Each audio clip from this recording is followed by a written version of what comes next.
Hi everyone, thanks for coming. My name is Johnny, and I'm here to present my work today, Interrogating LLM Design under Fair Learning Doctrine. So this work will focus on US copyright in the US, and in the US, many copyright lawsuits have been filed against many companies relating to copyright in AI. And there's a high-profile lawsuit that you might have heard of, the one where New York Times filed against OpenAI. And so central to many of these lawsuits is this question of whether training on copyrighted data is infringement. And so on this question, what we want to do is we want to avoid extreme answers. So generally, the goal of copyright is to promote the progress of science and useful arts. So under this perspective, you would think that the New York Times, their articles have a lot of value, while you'd also think that ChatGPT presents new kinds of value as well. And so you would want to avoid an extreme answer in favor of the New York Times, saying that LLM training on copyrighted data is never okay. And on the other hand, you want to avoid an extreme answer in favor of OpenAI, that LLM training is always okay. So very generally, in a copyright lawsuit, the plaintiff, the New York Times, they'll need to establish that there was an unauthorized usage of their articles and that there's substantial similarity, say like with the model outputs is substantially similar to the New York Times articles. And on the other hand, the defendant, OpenAI, will argue that training ChatGPT is a fair use case of the copyrighted data. So this is an affirmative defense. This is a defense that can override a finding of substantial similarity. So to look at these two concepts, there corresponds to two kind of perspectives to answer this copyright question, whether training on copyrighted data is infringement. And so for substantial similarity, it gives rise to a behavioral perspective. You could ask, like, are the model outputs substantially similar to the New York Times articles? And this is a perspective that technical work often takes. You'll see a lot of technical works measure model outputs and their similarity against the training data.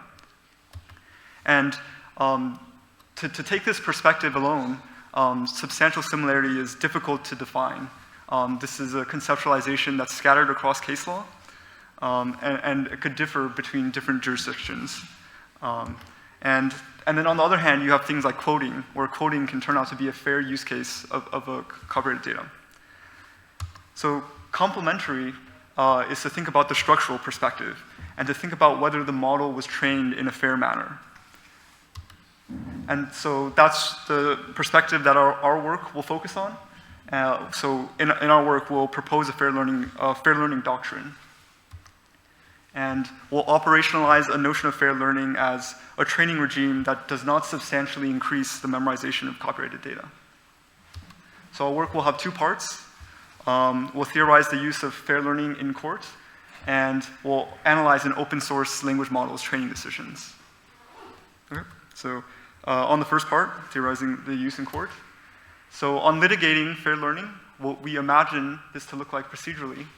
So first, the New York Times would establish a case of prima facie infringement. So that's unauthorized usage plus substantial similarity. And then at this point, we propose that the courts should shift the burden of proof back to the model developers. So at this point, OpenAI would provide some memorization analyses of their training decisions. And the New York Times will be able to rebut these analyses, so there'll be some back and forth. At the end, once all the technical analyses are presented, once the quantitative analyses are presented, the courts can consider this as one factor, consider substantial memorization as one factor in a larger legal assessment. And what we think is that a case like a landmark case like this could have a number of normative goals. So first, by shifting the burden of proof to the model developers, this helps address an information asymmetry between the model developers and the copyright holders, and this would help encourage transparency. And second, by scrutinizing decisions that the model developers took, this signals to the companies that your decisions are important and should be deliberate, which promotes responsible innovation. And finally, when courts are deciding what is substantial memorization, this still leaves a little bit of judicial discretion to balance competing interests. Okay, so how could we actually analyze these training decisions with respect to memorization? And that's the second part of our work. We'll analyze an open source language model's training decisions. We'll look at how the training decisions affected the model's memorization. So we'll study Pythia here. Pythia is an open source language model trained on open source training data. And in training this language model, there were two major decisions that were made. So the first is on curating the data. They took a bunch of small data sets and they put them together into one large data set. And the second is on upweighting. So they looked at the data sets and they decided which ones they liked, and then they decided to give them a higher weight in the training process.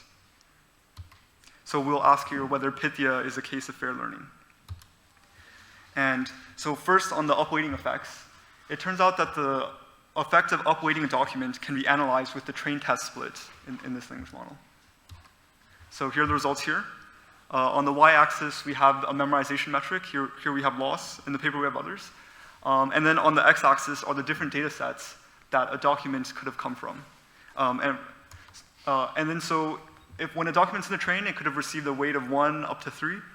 But then some documents were randomly held out from the training. So some documents were randomly held out, left in the test set, and they effectively received a weight of 0. So to look at the difference in memorization between the documents in the train and test set from the same data set, that it gives you exactly the effect of how much upweighting a document has on memorization. So it turns out that upweighting a document does not usually affect its memorization in this language model. The intuition here is that the weights are actually quite small. The weights would need to be much more substantial to be memorized. Okay, so the second decision on curation, it turns out that curation decisions can be simulated using data density. So to think about the GitHub data set, the intuition here is that you can embed all the training documents into an embedding space like so.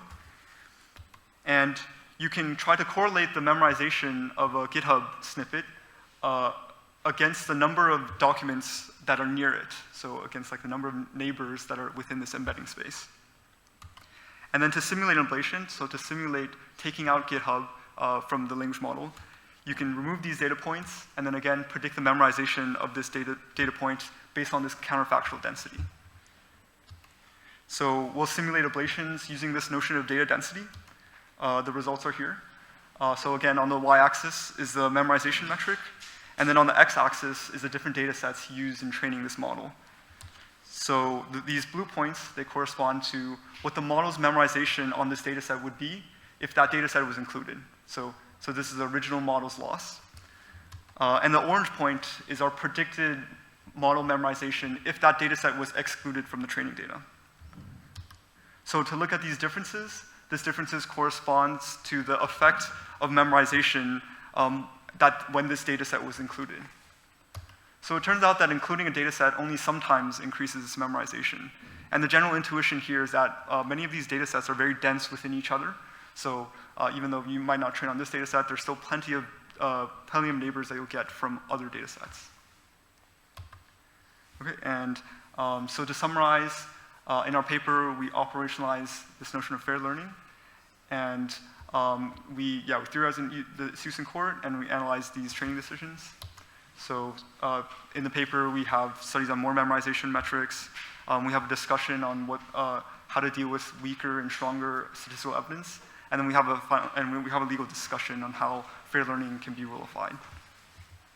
Okay, thank you. Excellent. Thank you.